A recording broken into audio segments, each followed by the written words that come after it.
Moviescramble podcast. On today's episode, we are marking the announcement of the lineup of the 2021 Glasgow Film Festival. Due to the ongoing pandemic, the festival this year will be completely online.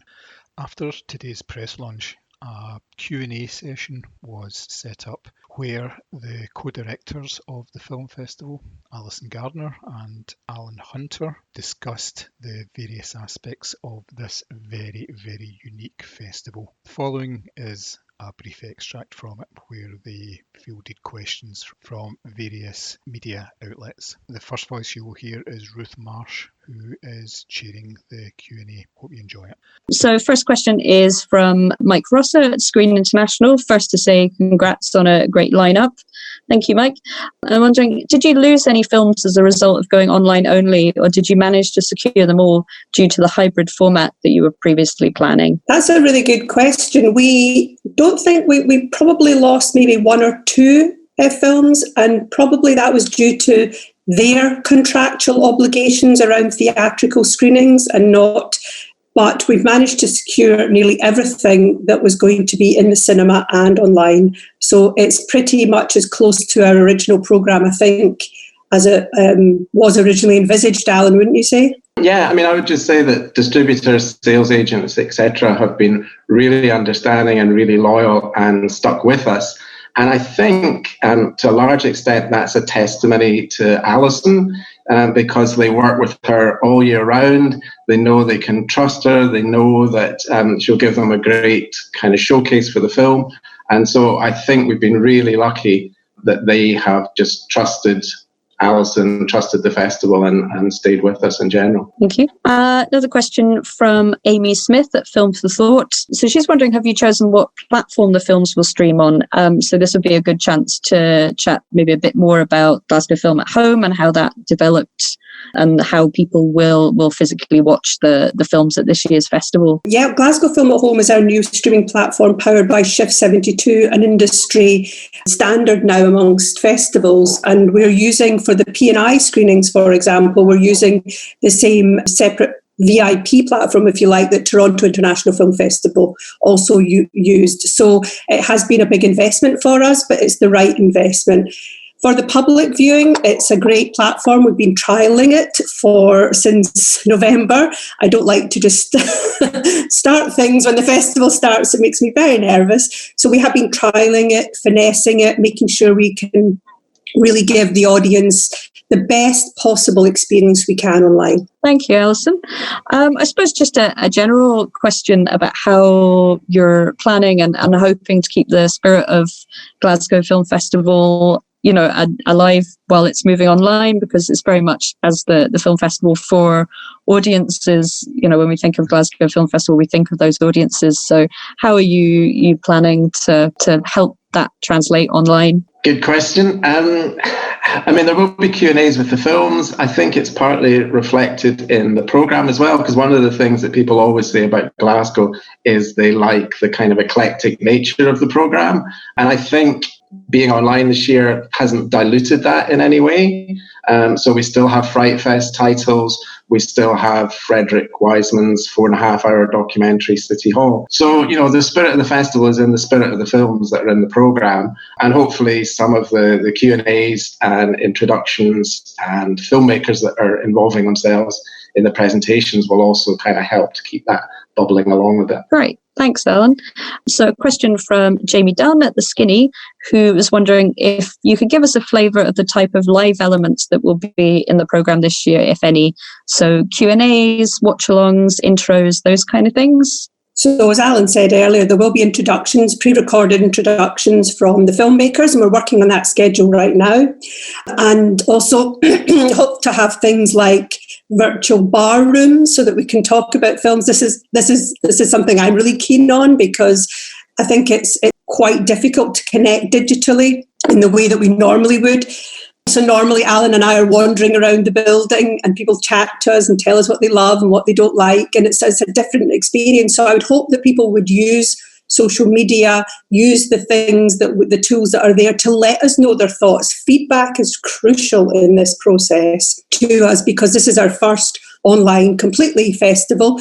Going forward, there will still be elements online because we're hoping it will be able to reach out to people who can't come to Glasgow for a variety of reasons, in terms of access, for example. So it will still always be there because we've invested a lot of time and effort and money into the platform, but it will be a different experience. But I do hope that we can hear what you have to say, and please do feedback. Obviously, you'll love every single film, obviously.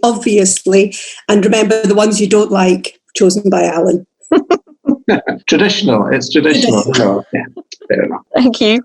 John at Moviescramble was wondering, were the number of submissions affected this year with so many productions having to shut down last year?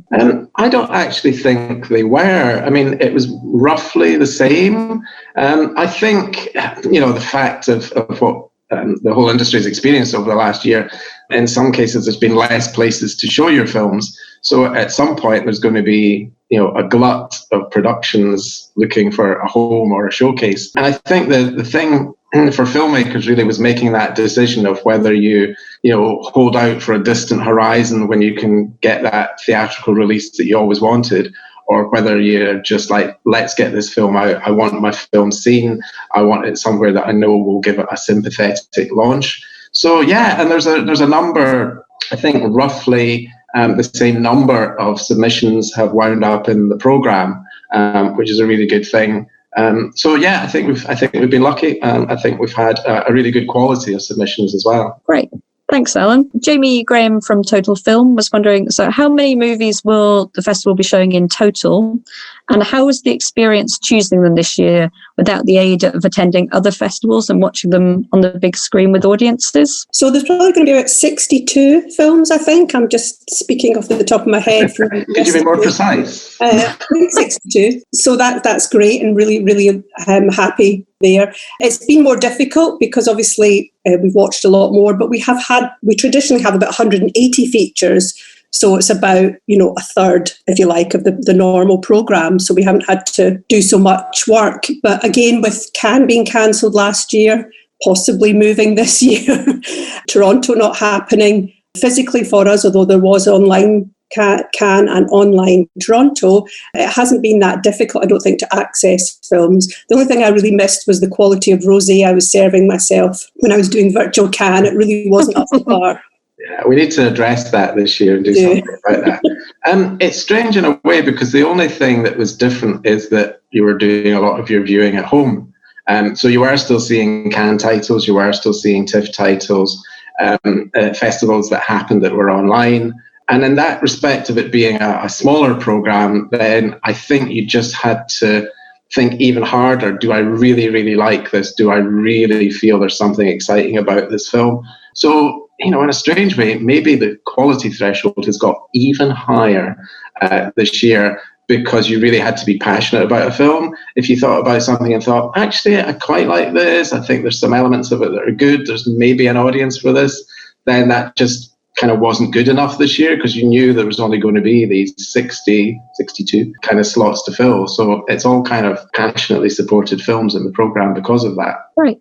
Thank you, Ellen. I was wondering if you had to pull out one kind of hidden gem from the programme or one film that you think audiences should take a chance on and watch, what would it be? Well, there's 62 of them, I think, that I'd want to... Just off the top of my head, there was a film that I saw, that we saw really early on, which is Sweetheart from Marley Morrison, which is a world premiere, her first film. And it's a coming-of-age teenage girl on a family holiday where she really doesn't want to be there. All the conflicts with her family, her kind of working out her sexuality. And it's just fresh and funny and British and just full of promise from both the actor and the director. So I would give Sweetheart a rousing endorsement. Thank you, Alison. I would say Riders of Justice, because Mads Mikkelsen has possibly the best beard ever in this. Really? And it's, sorry, Alan. And it's quite violent, but super funny as well. And it was one of the films I was like, watching and like with my headphones on and guffawing out loud so much. My husband was coming through saying, "What's so funny?" And I was like, "Nothing to do with you. It's private festival business." So there's a question from Jenny Kermode in the Q&A. She's asking, how did we aim to maintain a Glaswegian flavour in the festival under these different circumstances? I think, Jenny, once again, what Alan would say as well as myself is we just tried to maintain the same programming ethos of quality films, diversity across the board, making sure that we had films from across the world. For example, so we've got a South Korean focus.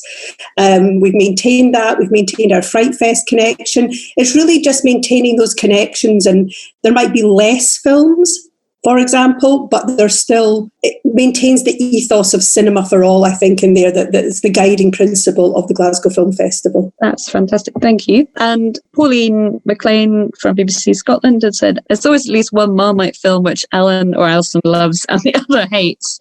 Is there one in this year's programme? I'm not sure there is, actually. I know it's quite traditional, isn't there? Last year, yes, there's definitely one last year.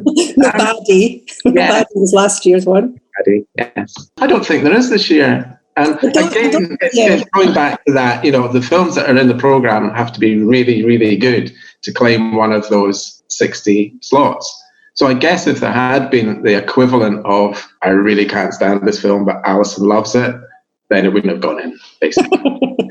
No, I think there was a great deal of consent. When you get to something like Riders for Justice, that everyone's like, this is fantastic, then there's no doubt about it. So I think there's maybe more films that there's no doubt about on our part. And also, I think because we were so busy, there was a lot more logistics, if you like, around this type of festival, because it's a little bit like planning on quicksand in the current situation.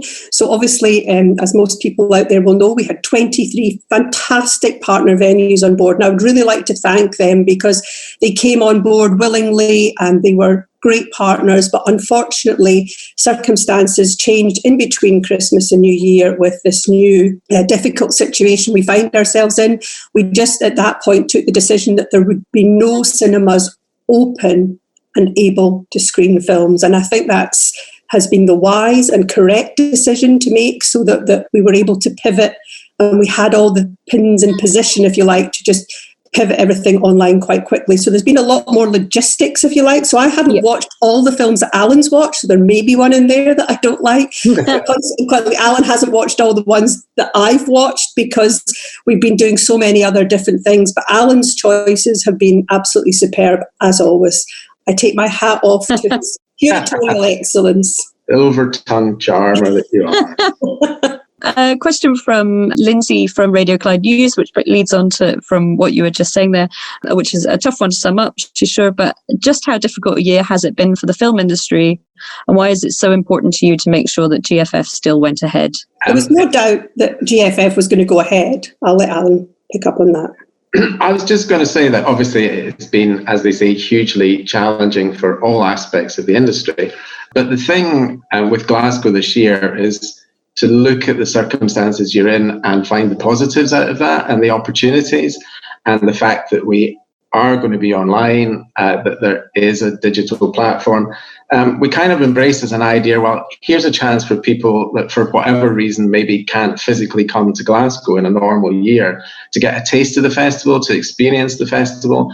And it's strange, just anecdotally, people that have picked up on some things that are in the programme already, like Eye of the Storm, the Anthony Baxter documentary, and saying to me, oh, all right, I'll maybe have a look at that. And I'm thinking, and I know that you probably would not have journeyed to Glasgow to see that. So it's looking at those positives and thinking, well, we can still do a really good programme. We can still give people a chance to see films by staying safe, staying home and watching movies. it's looking at the positives from what's been a really difficult year for cinemas, production, you name it. I don't think anybody's had it easy, but my genuine belief in all of this is that we will come, certainly Glasgow Film and Glasgow Film Festival will come out of this stronger, because we have maintained our loyal audience. We will have done our very best to present a curatorial programme for Glasgow Film Festival. We've been working on outreach behind the scenes at Glasgow Film Theatre all year round. We have at Glasgow Film maintained all our staff, just something that was really important to us. We have been paying our staff 100% of their wages. For our front of house operatives, we have been paying those front of house operatives their contracted hours. We have no 0-hour contracts at GFT, plus a percentage of overtime based on what they had earned last year. So I think it's really important that you treat people well. And so our staff are very appreciative of that. So that's a huge plus. And I think that's the right thing to do. And that means that we will come out of this stronger, happier, healthier. And so I look forward to reopening the doors of Glasgow Film Theatre and for GFF 22. Oh, thank you, Alison. We've got a couple more quick questions, if you're okay to. Sure. So Kaz from In Their Own League, which is the website that specialises in covering work by female directors, will there be limits on the numbers of people who can attend public or press screenings, as some other festivals have done?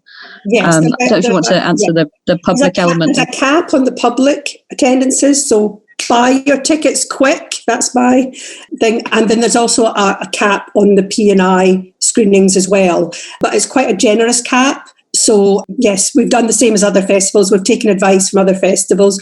We've been talking a lot to London Film Festival, for example, who've been very generous in sharing information about what those numbers might be. So we've made sensible decisions. Thank you, Alison. Yes, I suppose just to reiterate for public viewings, you want people to book early, because there is screenings will sell out in the same way that, opening night at GFF would sell out. So just to encourage people to book quickly if they want to see things. Question from Anna Birdside at the Daily Record. Do you think there's a rise in interest in Korean and Asian films in general after the success of Parasite? Very much so. I mean, obviously in the last couple of years, there's been some really big commercial successes globally coming out of South Korea. Burning, for instance, was a huge hit, and the lead actor from that is actually in Minari, which is our opening gala, so nice plug for that.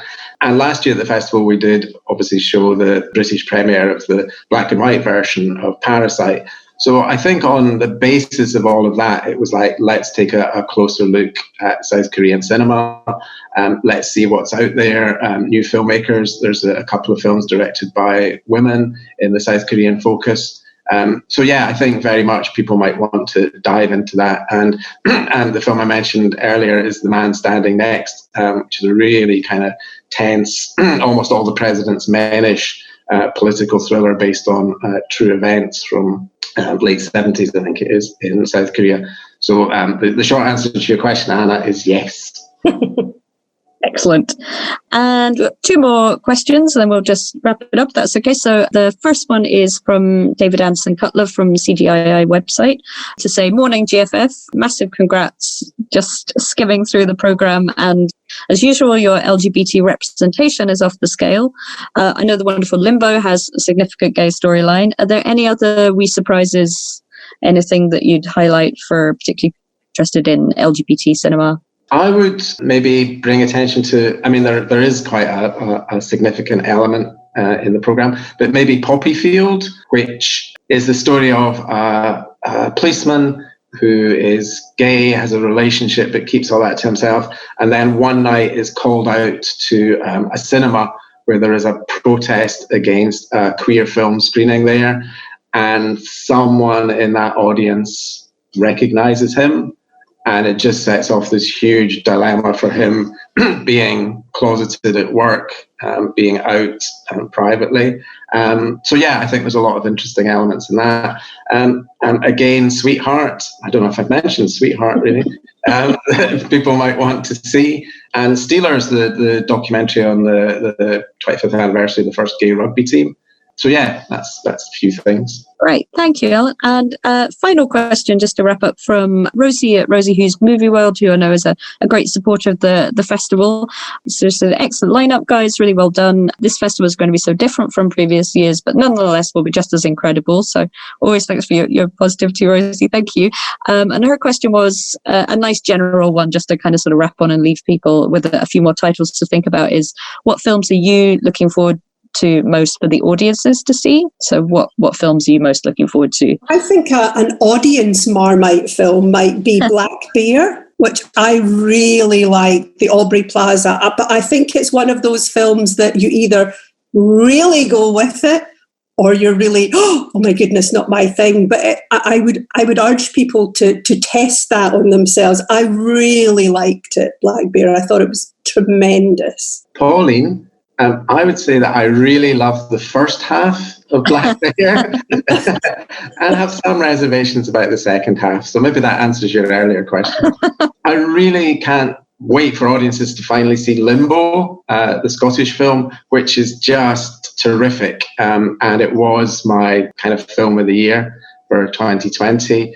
Filmed in Uist, Syrian refugee, asylum seeker, and the life that he has there whilst waiting for his application to be processed. And it's just, it looks beautiful. It's a film that kind of breaks your heart and then puts it back together again. And it's Scottish way.